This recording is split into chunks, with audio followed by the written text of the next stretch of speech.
Hey there, fellow DIY enthusiasts. Welcome back to our channel, where we break down tricky home appliance fixes in a simple, straightforward way.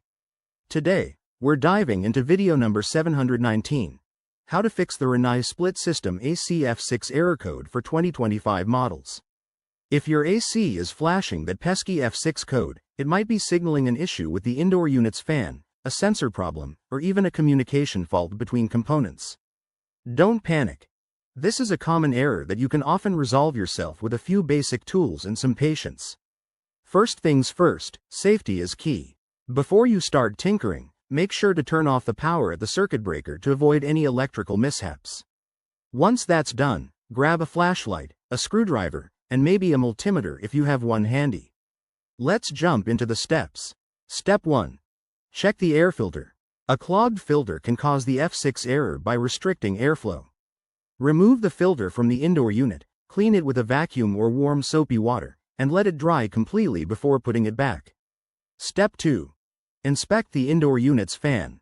Open the access panel carefully and look for any obstructions like dust buildup or debris.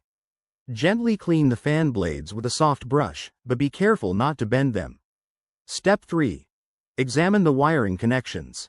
Loose or damaged wires can trigger this error.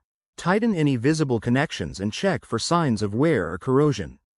If you're comfortable, use a multimeter to test for continuity. After these checks, reset your AC unit. Turn the power back on, wait a few minutes, and see if the error code clears.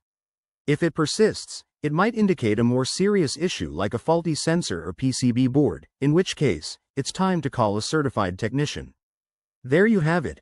A quick and effective way to tackle the F6 error on your Rinnai split system AC. Remember, regular maintenance can prevent these issues altogether, so keep up with cleaning and inspections. If you found this helpful, hit that like button, subscribe for more tips, and drop your questions in the comments below. Thanks for watching, and I'll see you in the next video.